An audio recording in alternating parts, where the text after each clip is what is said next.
Welcome to Talk About here on Shaw TV North Island. My name is John Twigg, and the guest today is Brian Shaw. He's with Mackey Research, but he's also the co-chair of the Campbellton Neighborhood Association. He's involved in the Rotary Suspension Bridge, and he's the extraordinaire bagpipe player in town. So, Brian, thanks for coming in. And good morning. I'll allow you to do those kudos with a little caution. I'm one of the Rotary members in the Rotary Club. Yes. And the Rotary Club of Campbell River is actually doing the suspension bridge right now. Well, actually, we weren't planning, but let's start it first because the idea started when you were president. That's correct? Is it Well, not? ultimately, in about that time, Laurie Yeah. Buza is actually the fellow responsible for the implementation and execution of the bridge within the club. Charlie Cornfield on the outside of the club was the primary mover to make sure funding was in place from the different organizations. Yeah, Ice-T, I make think, was big. was primarily the main mover. Hydro's in there as well, Steve Yeah. Watson. All of these groups came together. The project is really taken on great shape. It's almost $1.5 million are totally invested into it, and not of the public purse either. Well, Island really Coastal important. Economic Trust, Ice-T, I think they're It's all indirect, Yeah. but these are monies that are set aside by the governments for economic development in Yeah. the area. Yeah. And hydro promotion. The Rotary, of course, has taken its money that it receives from the annual TV auction every November. which will be happening here in this studio quite soon, actually. Yeah, well, at the end of November 21st and 22nd, to come to think of it. But that money is directed, like it was directed to the Seawalk and a number of other different types of avenues, but all for the community. Now this particular one, we raised, put a fair amount of money towards. I know 75,000 comes to mind from last year alone. But the suspension bridge is just a step in the entire process.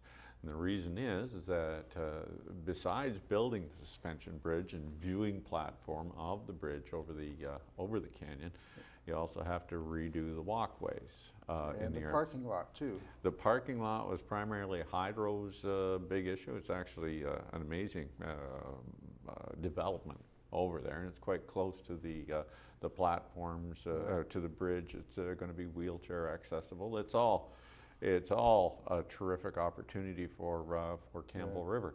The idea right from the concept goes back to the Millennium Trail when it was built in 2000. Doug Reedman and his group, the Lions Club, was all involved in there at that time, and it was seen that there was an opportunity with Parks to develop a bridge even then. Yeah. But the Rotary Club finally got it moving in 2008, and it has developed in here to 2014 to quite an event. Going forward, it's going to be something that we can be very proud of here in Campbell River. Just like the Seawalk, we expect this bridge will sit, and it's a walking bridge, and hopefully a very shaky one, you know. It's much like the Capilano Suspension Bridge. Not quite as high up, but I think you're wrong. very close. I think you're wrong. We're up over 100 feet above the ground and Well, over the canyon. I was talking to Laurie before. Yeah, and he Laurie said Buza, that the president of the current he was club. trying for footings that would make it taller by about 5 feet. Yeah. But the footings on the north side weren't suitable for the location or something, so they had to move slightly. So now we're slightly less than North Vancouver. But Well, you can't. it's still, I think it's going to be one of the major tourist attractions on the North Island. I suspect it will be. Bringing all that activity to all that tourism, extra tourism, right into our area, and that leads on into Campbellton.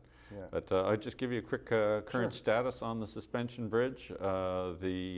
We expect to have it, it's been reported to us that they should have it ready for Christmas.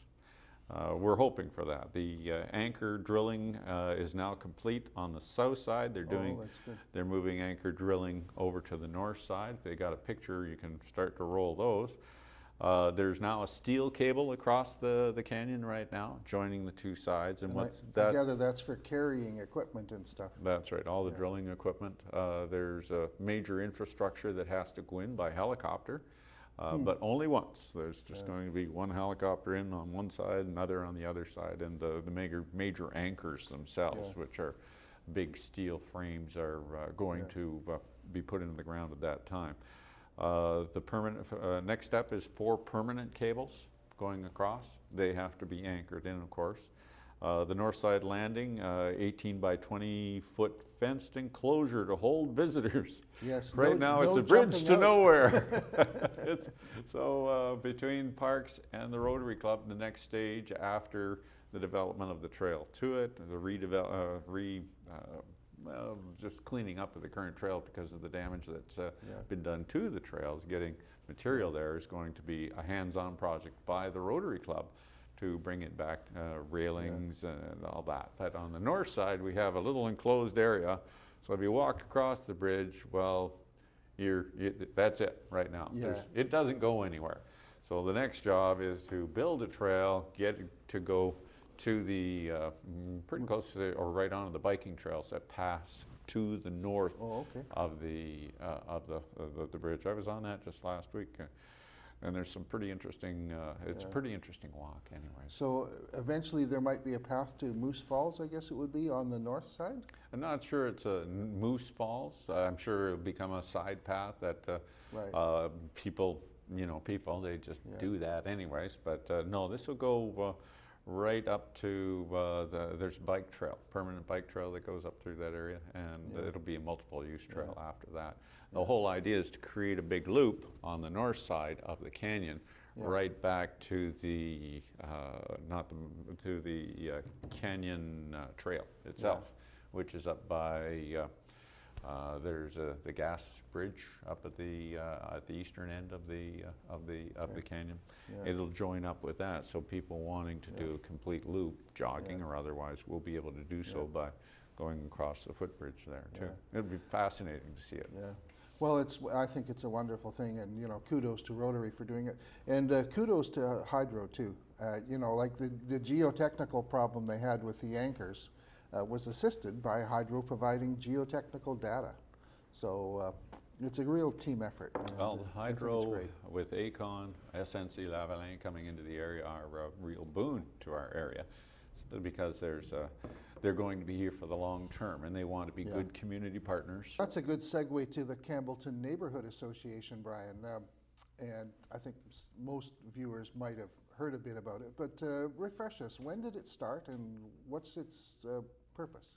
Well, the Campbellton Neighborhood Association, as it was at the time, was a few entrepreneurs and a few residents got together back in 2010 to discuss what the problems we were facing were in Campbellton. I had just moved in my office into Campbellton at the time, and my initial thought was that as the entryway to Campbell River, it's not really all that pretty.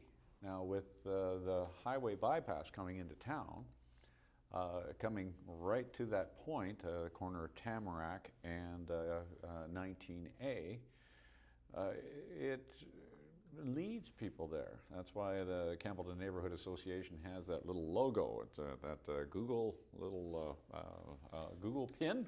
I think I can hold it up for Laura There you go, the Google pin. Yeah. And the major reason for that is if any one of you go to Google Maps and type in Campbell River, that little icon points you to the corner of Tamarack and 19A. Because that's geographically the center of the city. According to them. So my major concern is that in real estate, what do we look for? We look for location, right? But so when you come down that highway, your first impression is going to be the lasting impression of what you think Campbell River looks like. Industry. Exactly. Just like, well, I wish, empty building. But no, 20 years back, Willow Point was the same. Yeah. You'd enter into Willow Point, it was kind of dumpy looking because it was old and tired, and Then you got through there, you got down, 5 miles later, you ended up down in Campbell River. But I remember my first impression was that it for Campbell River? Yeah. As I passed through Willow Point. It was a lot of years ago now. But that's what the same impression I think people get when they, and I've talked to many people about that. First time, which way did you come to town? Well, I came that way because that's how it is led on my GPS. So people come that way now. So we want Meaning along the new highway and then turning And right into Campbellton. if they don't miss it, Yes. because signage to Campbell River Yeah. is awful. Bottom line, that was one of the first issues we came up to. And so we've worked on this over the last 3 years, going to year 4 now. The idea is that, well, it takes time to salt these ideas. And at the time, we broke into several groups. We just studied various aspects of Campbell River or Campbellton in our area. And this was we were concerned about safety and security. We were concerned about the transport, And traffic calming graffiti. and the like. And we were also, well, back to safety is graffiti and prostitution, different things like that, drugs in the area. It's no different than anywhere else, but boy, in the last 3, 4, 5 years, has it ever cleaned up? Yeah. And it's we've got places that are growing. We fully expect Campbellton to evolve as a center, a big center in the community of Campbell River. Yeah, there's actually housing starts happening behind the Quinson right now. There are, and there's well, it's been ongoing for the last 3 years as speculators, developers looking at the opportunities. There's lots available down in Campbellton, and there will be a boom in housing valuation down there because it's the oldest, rebuilt. All of a sudden, everybody's lot becomes more attractive.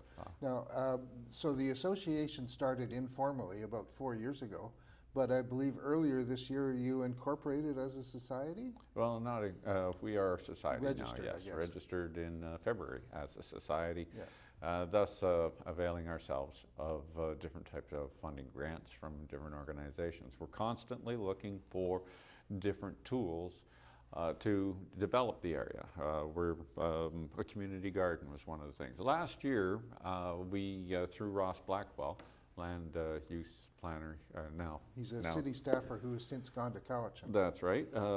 Helped us and guided us to obtain Vancouver Island University to come and do. That's urban geography students. Exactly. To come and work on Campbellton as their pet project. Yeah. So Dr. Pamela Shaw, who heads up that department, who is No an urban relation? planner. None, none whatsoever. But she's a very bright person. That's in the genes, obviously. But she brought her class down, and over the fall and spring semesters last year, they put together an amazing urban plan. Yeah. An initial urban plan for Campbellton. Do they call it a renewal plan? It's Just a redevelopment plan? It's development. It's an urban plan for Campbellton, ultimately, and anybody can see it. All you have to do is contact me. I'll make sure a copy of it gets into your hands. It's in the hands of every council member and was delivered by Dr. Shaw with her students at City Council last spring. Yeah. Now, because of the grants that Ross Blackwell availed them off, they're continuing to work with us. We'll be going back to get more funding to continue their work here, but they take the students back and forth. Last year was an excellent example. They produced a very, very sturdy document of some 70-odd guidelines that we could follow in the next few years or many years to bring Campbellton to where it should be.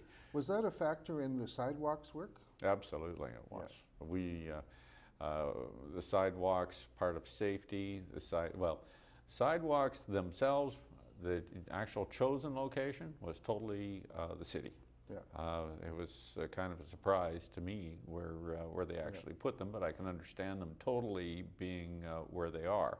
We made our recommendations for safety along Spruce Street, but 15th Street which was more for bicycles and pedestrians. The plan of the city has been to try and retake that area to have it work as a bicycle corridor too. Yeah. So that's the reason for it. Yeah. But we're getting a little off topic. I just want to run to the next part of the plan that we have going right now. And it's very important for everybody in Campbell River to know about this so that they can come and participate in the evolution of Campbellton to be what it needs to be in order to make Campbell River proud. Yeah. The VI, now, of the 70 odd recommendations that the VIU class and Dr. Shaw presented to us last spring, we picked up 5 different priorities that we're going to work on this year. We're cherry picking, yes. As a matter of fact, one of the recommendations was traffic lights at the corner of Peterson and 14th, and that's happening right now, along with the sidewalks and a few others. But we got several different projects, and we're going to discuss them and the development of them to date next Wednesday, October 22nd. From 7 to 9 p.m. at the Eagles Hall. And the Eagles Hall is in Campbellton. Absolutely, right down off 14th and the Island Highway, very close to that. Now it's called a Visioning the Priorities meeting, and what we're going to do is have 5 different tables with students at each one who are involved in specific projects, and those projects right now we're going to be talking. There's a 19A street plan. That's the main drag through. The main drag through it, because we know things have to change there. How it's going to evolve, come down and participate. Yeah, get those wires underground. We won't go there. The community map, we have, because they have the most advanced technology available at the university, they want to explore how you can get into Campbellton, see the history of Campbellton, see all the businesses, see all the residents, see all the interesting things about Campbellton, how to bring that into an interactive map that we already have at the city. Okay, let's move to November 1st. Okay, well, let me finish this other one. Oh, yeah? A very important one is the river. Oh, yes. Campbellton is host to the Campbell River. And the Campbell River has been lost to us over many years. Councillor Andy Adams will tell you that when they did a river sweep this spring, there was a ton of garbage. Yeah. There's no access to the water, and thus people who do get in there have a tendency to litter. What we want to do is reopen that river up to everybody. We want to make it general access. We want to put in viewing platforms of different types. We want to have everybody in Campbell River proud of that river and able to go down and see the salmon spawning right between the bridges, right off the end of Peterson, right off of Thompson Trail. This is all important. It's a tourism feature that we have in Campbell River, and we're not taking advantage of it at all. And it's about time we did. So that's what this is all about.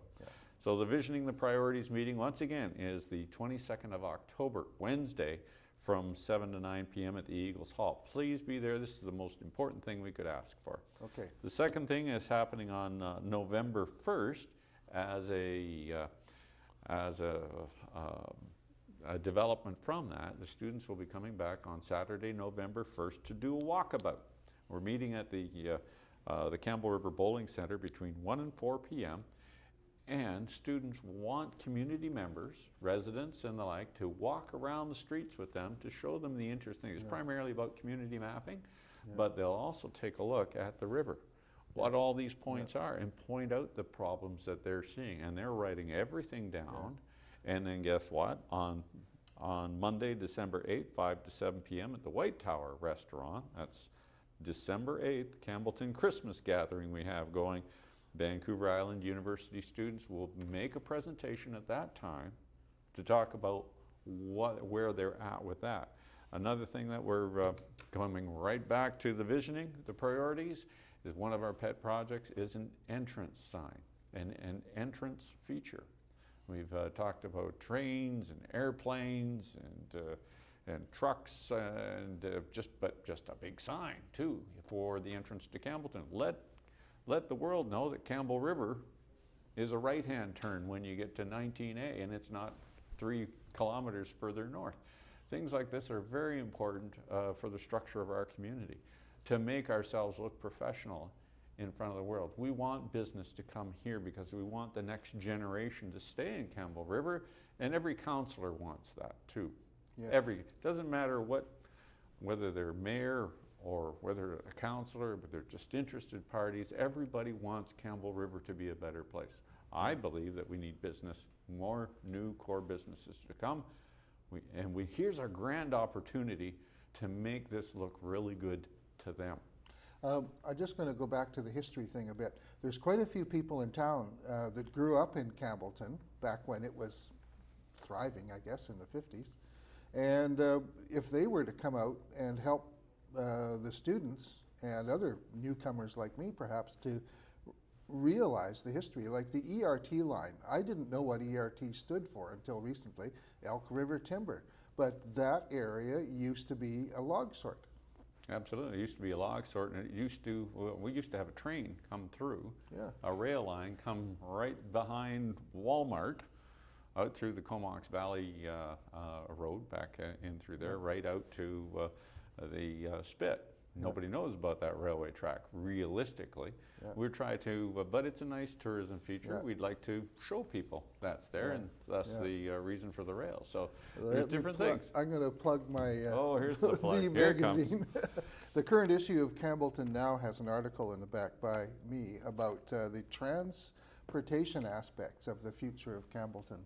And I'd like to use that ERT line for modern transit. Not maybe in the next 5 years, but certainly in the next 20. But you got to get it going right now. Yes. To talk about it, Vision it now. you can say it now, but if you don't start taking those initial steps now to make it happen in 5, 10, 15 years, Exactly.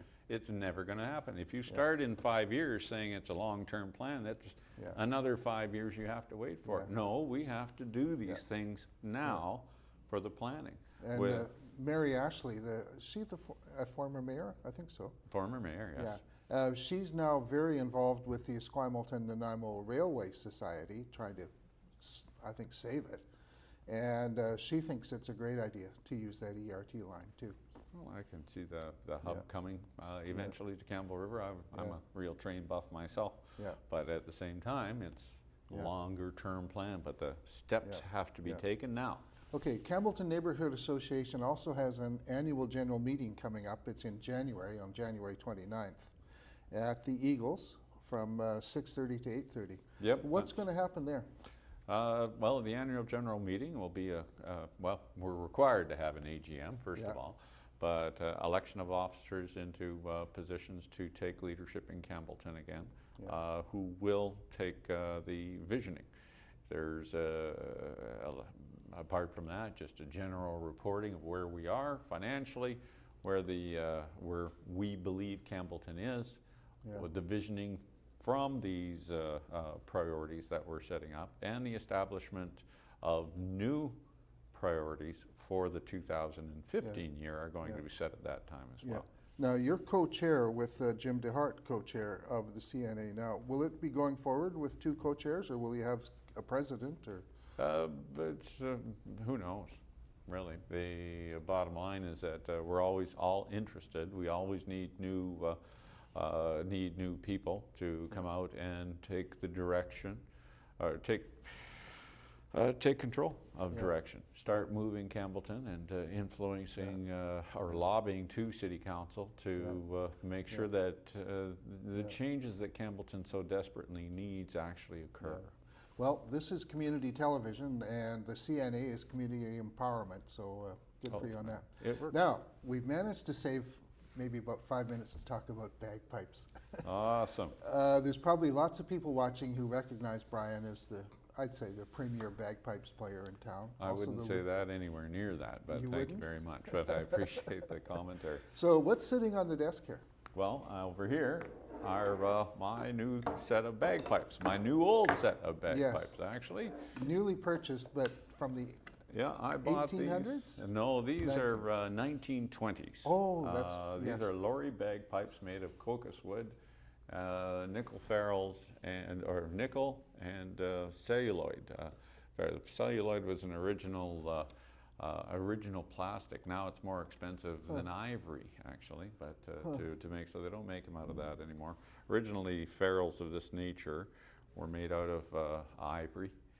Then, because ivory was rare, the manufacturers went to other things. In the 1800s, in the early 20th century, a lot of it was celluloid, and of course nickel or silver, depend on the demand. Now, bagpipes, this set are a beautiful set. They're from the 1920s. They have no cracks in them. They have a great deal, and they have a beautiful sound.